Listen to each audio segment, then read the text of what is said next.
नमस्कार दोस्तों, स्वागत है आप सभी का हमारे इस चैनल मास्टर क्विज में। कृपया चैनल पर नए हैं तो चैनल को सब्सक्राइब करें और वीडियो को लाइक करें और बेल आइकन को दबाना ना भूलें, जिससे मेरे द्वारा अपलोड की गई प्रत्येक वीडियो का नोटिफिकेशन आपको मिलता रहेगा। आज हम अपने इस वीडियो में सीटेट के 2 फरवरी 2023 का एग्जाम पेपर का एनालिसिस देखेंगे। आइए सबसे पहले देखते हैं चाइल्ड डेवलपमेंट में कौन-कौन से टॉपिक पूछे गए थे। इसमें देखिए हार्वर्ड गार्डनर के बहुबुद्धि सिद्धांत के बारे में सबसे पहले पूछा गया था, जिसमें इनके तार्किक गणितीय बुद्धि के बारे में पूछा गया था। इसमें तार्किक चिंतन गणितीय योग्यता का विकास होता है, आलोचनात्मक चिंतन और संख्याओं के प्रयोग में कुशलता प्राप्त करते हैं, जिसके अंतर्गत इंजीनियर आते हैं, वैज्ञानिक आते हैं, अर्थशास्त्री आते हैं, ये सभी। और अगला क्वेश्चन दिया गया था जीन पियाजे के सिद्धांत के बारे में। अगला इसके बाद कोहल वर्ग के पश्चात परंपरागत नैतिक स्तर, जो कि 13 वर्ष के बाद का स्तर है, उसके बारे में पूछा गया था। वाइगोत्स्की से 3 क्वेश्चन पूछे गए थे, स्कैफोल्डिंग से 1 क्वेश्चन पूछा गया था। इसमें जीन पियाजे, वाइगोत्स्की, कोहलबर्ग डेली हर शिफ्ट में क्वेश्चन पूछे जा रहे हैं, इन्हें अच्छे से पढ़ लें। एक क्वेश्चन देखिए प्रभावी शिक्षा से पूछा गया था। अगला देखिए एनसीएफ 2005 से 3 क्वेश्चन पूछे गए थे। एनईपी 2020 से 2 क्वेश्चन पूछे गए थे। निपुण भारत से संबंधित क्वेश्चन पूछा गया था, जो 5 जुलाई 2021 को भारत सरकार द्वारा लागू किया गया था 3 से 9 वर्ष के बच्चों के लिए। देखिए एक क्वेश्चन एफएलएन से पूछा गया था, जो निपुण भारत से संबंधित है, जिसका फाउंडेशनल लिटरेसी एंड न्यूमरेसी इसका फुल फॉर्म है। इसके बारे में भी क्वेश्चन पूछा गया था। भाषा से संबंधित एक क्वेश्चन पूछा गया था। एक क्वेश्चन मेटाकॉग्निशन परासंज्ञान से संबंधित क्वेश्चन पूछा गया था। वंशानुक्रम और वातावरण से संबंधित क्वेश्चन पूछा गया था। क्रिटिकल थिंकिंग से संबंधित क्वेश्चन पूछा गया था। तो ये सीडीपी के ये टॉपिक हमें मिले हैं, जिन्हें मैं आपको बता रहा हूँ। ईवीएस में देखिए कौन कौन से टॉपिक पूछे गए थे। रेगिस्तानी योग के बारे में पूछा गया था। मैप से 3 क्वेश्चन आज पूछे गए हैं। मैप को आप लोग अच्छे से पढ़ें, भारत के नक्शे को अच्छे से देख लें, कौन सा राज्य किधर है, किस दिशा में पड़ता है, किस राज्य के सापेक्ष कौन सा राज्य किस दिशा में है, ये सब अच्छे से देख लें। देखिए एक क्वेश्चन दिया गया था कि दिल्ली से तिरुवनंतपुरम जाते समय बीच में पड़ने वाले राज्य या शहर के बारे में क्वेश्चन पूछा गया था, कि बीच में कौन कौन से राज्य या शहर पड़ेंगे जाते समय।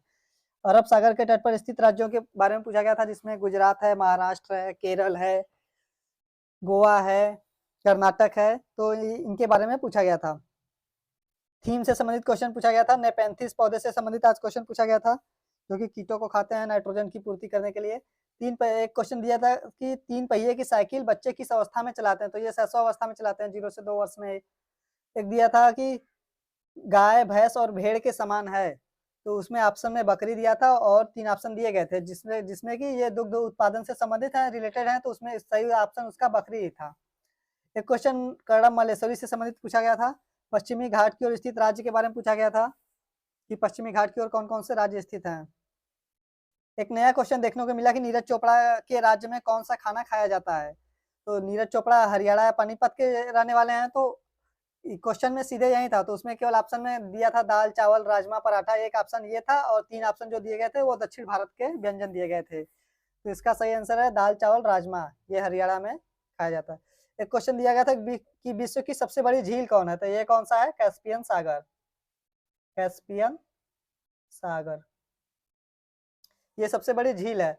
मधुबनी पेंटिंग के बारे में दिया गया था कि एक ऑप्शन में था कि किससे किससे मिलाकर बनाया जाता है। तो इसमें नील था, हल्दी था, तो इसमें ये ऑप्शन सही था।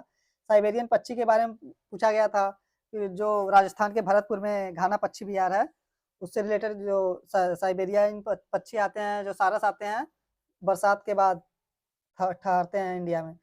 फसल के हार्वेस्टिंग से संबंधित क्वेश्चन पूछा गया था, कि कौन से राज्य में मतलब किस तरीके से फसल का हार्वेस्टिंग किया जाता है। राज्यों के बीच रेलवे स्टेशन के बारे में पूछा गया था, कि 2 राज्यों के बीच में 2 राज्य दिया था, जिनके बीच में कौन-कौन से रेलवे स्टेशन पड़ेंगे। आइए देखते हैं गणित में कौन-कौन से क्वेश्चन पूछे गए थे। एक पैटर्न से पूछा गया था। घन से संबंधित क्वेश्चन पूछा गया था, जिसका आयतन है a क्यूब है, मतलब भुजा का क्यूब, और 6a स्क्वायर इसका पृष्ठीय क्षेत्रफल है। घड़ी से संबंधित कोई क्वेश्चन पूछा गया था। ट्रेन से संबंधित क्वेश्चन पूछा गया था, कि ट्रेन इतने समय निकलती है, उतने समय पहुंचती है, तो दोनों के बीच जाने में कितना समय लगा, या औसत से संबंधित, चाल से संबंधित क्वेश्चन पूछता है। एक क्वेश्चन दिया था कि एक बाग में कुछ पेड़ हैं, जिसमें 1/5 आम के पेड़ हैं, 1/2 केले के पेड़ हैं, और शेष 12 नीम के पेड़ हैं। तो कुल पेड़ों की संख्या के बारे में पूछा गया था। तो 1/5 आम के पेड़ हैं प्लस 1/2 केले के पेड़ हैं। तो इनको जोड़ लें, इनको जोड़कर 1 में से घटा दें, तो हमें पता चलेगा कितने नीम के पेड़ हैं। तो यहाँ इसका लस हो जाएगा 10, तो 5 दूनी 10 हो जाएगा, तो यहाँ 2 हो जाएगा, फिर यहाँ 2 पंचे 10 हो जाएगा, तो 5 को गुणा करेंगे तो यहाँ 5 हो जाएगा। तो यहाँ हो जाएगा 7/10।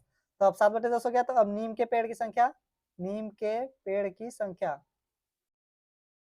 नीम के पेड़ की संख्या हो जाएगा आपका 1 माइनस 7/10, तो यहाँ हो जाएगा 10 माइनस 7/10, तो यहाँ हो जाएगा 3/10। तो यहाँ देखिए नीम के पेड़ की संख्या 3 है, तो यहाँ डायरेक्ट हम निकाल सकते थे। यहाँ देखिए ये आम प्लस ये केले, आम प्लस केले के पेड़ कितने हैं? 7 हैं, और कुल पेड़ कितने हैं? कुल पेड़ों की संख्या कितना है? 10 है। कुल पेड़ 10 है, तो हमारा ये बचा क्या? ये नीम का पेड़ बचा। नीम के पेड़ कितना होगा? 10 में से 7 घटा देंगे तो यहाँ 3 हो जाएगा। ये जो हम 3 निकाले हैं यही 3 है, यही। तो 3 बराबर हमारा दिया हुआ है कितना? 12, तो 1 बराबर हो जाएगा 12/3 बराबर 4 हो जाएगा। तो हमें कितना पूछ रहा है? कुल पेड़ों की संख्या, तो कुल पेड़ कितना है? 10 है, तो कुल पेड़ बराबर 10 गुणे हो जाएगा 4। ये जो 4 आया इसी का गुणा कर देंगे, तो इसमें हो जाएगा ये 40 पेड़। अगला क्वेश्चन देखिए, भिन्न से संबंधित 2 क्वेश्चन दिए गए थे, जिसमें इसमें गुणा करने को दिया गया था और बड़ा छोटा निकालने से। बोर्ड मास से संबंधित क्वेश्चन दिया गया था, 2 क्वेश्चन दिया गया था बोर्ड मास से। एक क्वेश्चन दिया गया था 10 सेमी और 15 सेमी के घन हैं, उनको किसी बड़े घन में रखने से संबंधित क्वेश्चन पूछा गया था। नंबर सिस्टम से क्वेश्चन पूछा गया था, प्लेस वैल्यू और फेस वैल्यू से क्वेश्चन पूछा गया था। त्रिभुज के कोणों से संबंधित पूछा गया था, समबाहु त्रिभुज से संबंधित क्वेश्चन पूछा गया था, जिसमें तीनों भुजाएं बराबर होती हैं, तो इसमें कुछ पूछा गया था कोणों से संबंधित। एक क्वेश्चन दिया गया था कि 3 सही 1/3 समकोण का मान कितना होगा? तो 3 सही 1/3 है, तो इसको लिखते हैं 3 प्लस 1/3, तो 3 समकोण हो जाएगा 3 गुणे 90 कर देंगे, प्लस यहाँ हो जाएगा 1/3 गुणे 90 हो जाएगा। ये हो कितना जाएगा? 3 गुणे 90 करना था, तो यहाँ हो जाएगा 9 त्रिक 27, 270 अंश ये हो जाएगा, और ये हो जाएगा 3 से काट देंगे, 3 त्रिक के 9, 0 हो जाएगा यहाँ 30 अंश।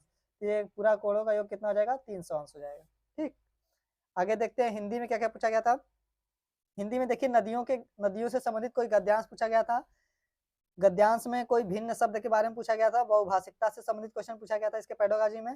देखिए गद्यांश में ही विलोम और पर्यायवाची, ये हर शिफ्ट में क्वेश्चन ये पूछे जा रहे हैं, विलोम पर्यायवाची।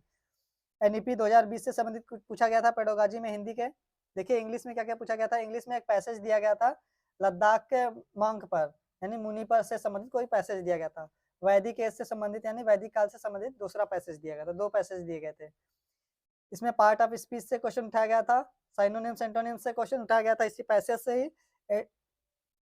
आज एडवर्ब से एक क्वेश्चन पूछा गया है, जबकि कल के शिफ्ट में प्रोनाउन से संबंधित क्वेश्चन पूछा गया था। इंग्लिश के पेडागोजी में देखिए एनसीएफ 2005 से क्वेश्चन पूछा गया था, एनईपी 2020 से क्वेश्चन पूछा गया था। प्रोडक्टिव स्किल एलएसआरडब्ल्यू से संबंधित क्वेश्चन पूछा गया था। इंक्लूसिव एजुकेशन से और जीन पियाजे से क्वेश्चन पूछा गया था। आज के लिए बस इतना ही। अगर वीडियो अच्छा लगा हो तो चैनल को सब्सक्राइब करें और वीडियो को लाइक करें। इसी तरह का एनालिसिस देखने के लिए चैनल को जरूर सब्सक्राइब करें। जय हिंद।